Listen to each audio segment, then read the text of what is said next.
Bonjour, bienvenue sur ma chaîne. Aujourd'hui, nous allons faire la première vidéo consacrée à l'écriture. J'attendais un colis depuis un petit moment, c'est pour ça que j'attendais pour vous faire la vidéo. Je viens de le recevoir. Donc c'est un colis ténu, comme d'habitude ça arrive dans les sachets, comme vous savez, là, sac poubelle. Donc on va ouvrir ce que j'ai pris ensemble.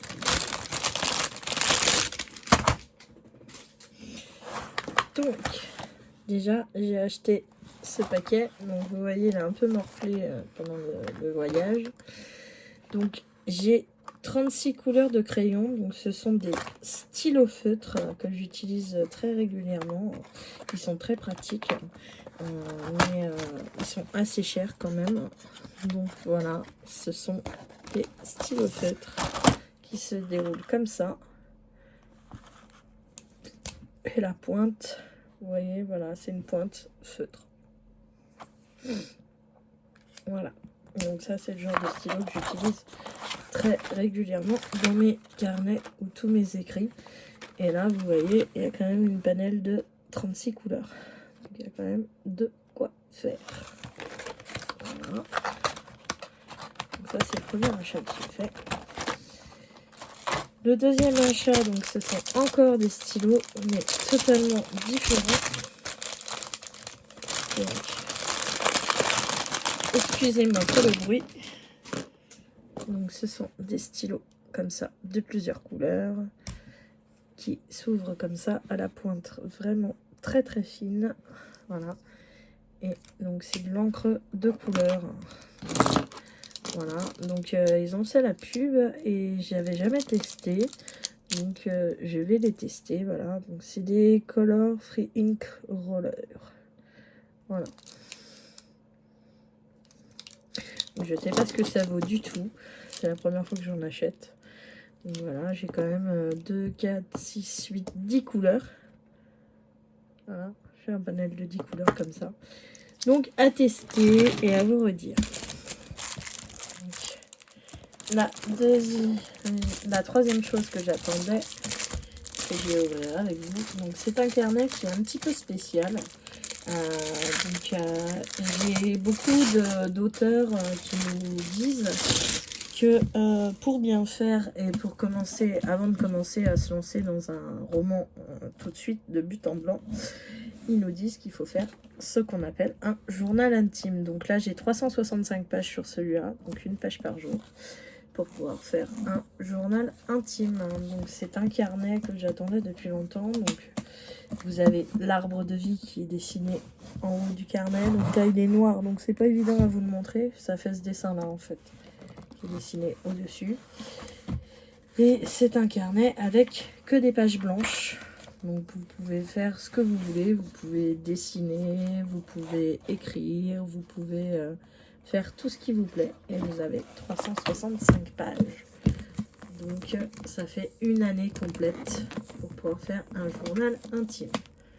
Voilà, donc beaucoup d'auteurs vous conseillent, avant de vous lancer dans un roman ou même dans une nouvelle ou dans quoi que ce soit, pour vous entraîner, de faire un journal intime. Donc vous couchez sur le papier ce que vous avez ressenti dans votre journée, si vous arrivez quelque chose que vous voulez mentionner et garder.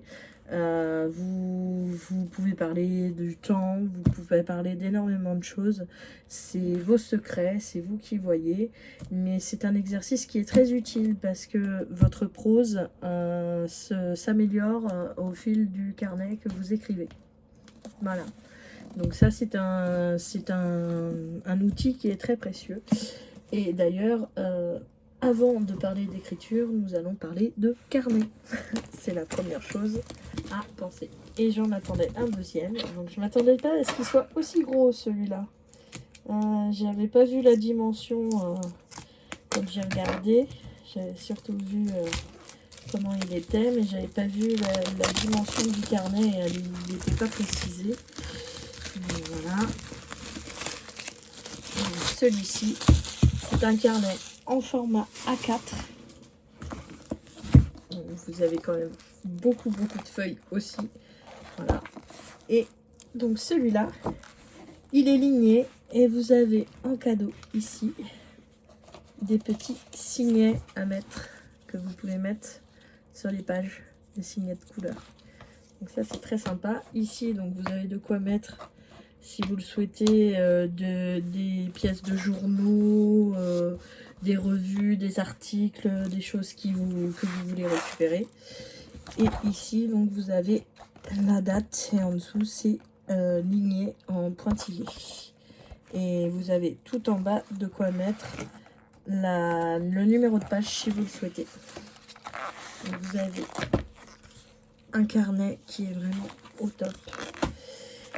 Et c'est justement ce dont nous allons parler aujourd'hui. Donc les carnets sont essentiels à la vie d'un auteur, à quelqu'un qui veut écrire. Donc la première chose, comme je vous ai dit, c'est tenir un journal intime, un journal créatif, un bullet journal, un art journal, ce que vous souhaitez, mais tenir un journal. Même si vous écrivez pas tous les jours, ça vous apprend quand même le geste de l'écriture et ça fait que votre poignet s'habitue à l'écriture. Parce que il faut pas se mentir, l'écriture d'un roman c'est une montagne, une grosse montagne. Vous avez à peu près 500 000 mots à écrire et 500 000 mots ça se fait pas en 5 minutes et 500 000 mots c'est pour les plus petits livres. Il faut bien se le dire, les plus gros font presque 800 000 mots. Donc après, ça dépend ce que vous voulez écrire aussi par rapport au thème. Si vous voulez écrire du policier, de la fantaisie, de la dystopie, du young, ce que vous voulez, quoi. Après, il n'y a pas les mêmes codes selon ce que vous voulez écrire. Donc les lecteurs sont en attente de certaines choses selon ce que vous écrivez. Et voilà. Donc du coup, la première chose à avoir sur vous, c'est un carnet. Donc vous pouvez en avoir des gros comme ceux que je viens de vous présenter. Vous pouvez en avoir des tout petits. Moi j'en ai quelques-uns là que je peux vous présenter. Donc moi j'ai eu des carnets comme ça. Donc pas très épais. Mais voilà, donc vous avez déjà des to-do list, des choses qui sont prévues dedans. Voilà, donc des carnets comme ça. Ensuite, vous avez le style de carnet qui est qu'on appelle les Leuchtturm. Donc les Leuchtturm, ils sont donc voilà, c'est des petits points partout sur la feuille et ils sont déjà avec le numéro de la page qui sont indiqués. Donc moi sur celui-là, voilà, j'avais commencé à écrire un carnet, j'avais commencé à faire un peu du bullet journal. Voilà, j'avais fait des, comme ça, c'est des, ce qu'on appelle des, ah mince, je me rappelle plus du nom, c'est des cartes mentales, voilà. Voilà, donc vous pouvez également faire comme ça, hein, les résumés des chapitres de ce que vous voulez faire. Vous voyez là, je me suis mis aussi des post-it parce que j'avais des choses à voir.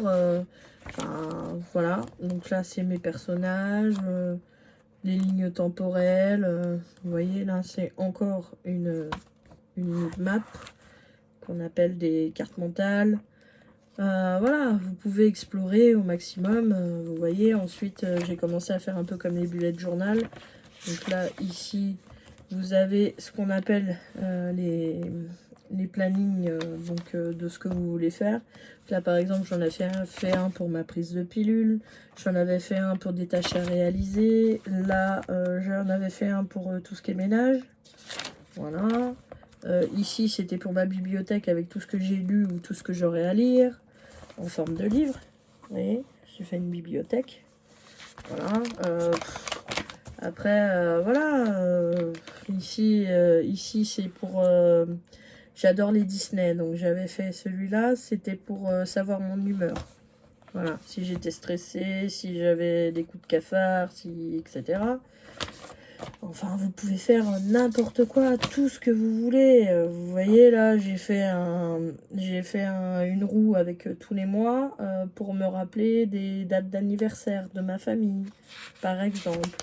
Voilà, c'est tout ce que vous voulez en fait.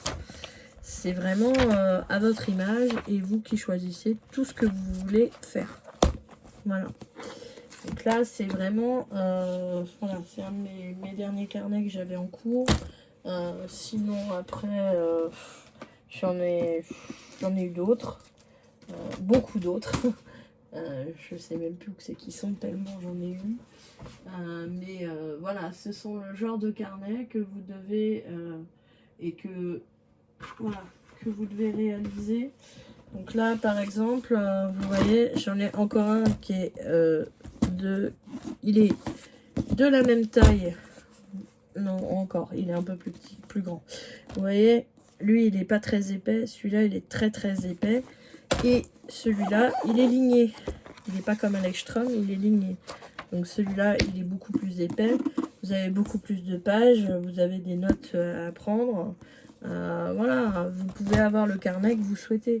Celui-ci, par exemple, c'était pour le planning de mon mariage, vous voyez. Donc dans celui-là, j'ai mis vraiment tout ce que j'avais à faire, les adresses, tout ce que je devais prévoir avant mon mariage. Je me mettais des to-do list, je prévoyais vraiment tout, vous voyez, même la table, où c'est que j'allais placer les gens, etc. Vous voyez, c'est vraiment... voilà, faites-vous des carnets. Prévoyez des choses, faites-vous des to-do list, notez toutes les idées qui vous viennent. Et à partir de ça, en fait, ce qu'il faut vous donner comme base, c'est que quand vous avez une idée, vous avez toujours un carnet sur vous pour le noter. Que ce soit dans votre sac à main, que ce soit chez le docteur en salle d'attente, que ce soit n'importe où. Si vous avez une idée, notez-la quelque part. Parce que les idées s'envolent et après, vous ne pouvez plus retrouver l'idée que vous avez eue. Vous vous en rappelez plus. Et puis, l'idée est partie et vous ne pourrez pas faire un roman à base de cette idée-là. Donc, toutes les idées ne sont pas forcément bonnes, mais une idée est à noter. Voilà. C'est le seul conseil que je peux vous donner. C'est même sur votre table de nuit, quand vous allez vous coucher, mettez-vous un carnet. Parce que des fois, vous êtes réveillé en pleine nuit avec une idée qui vous vient. Et si vous ne la notez pas sur le coup, elle s'envole. Et après, vous n'avez plus l'idée et vous vous rappelez plus ce que vous avez pensé. Mon conseil du jour. Eh bien, écoutez, je vous remercie d'avoir regardé cette vidéo. Je vous souhaite une bonne journée ou une bonne soirée selon comment est-ce que vous la regardez. Et je vous dis à bientôt.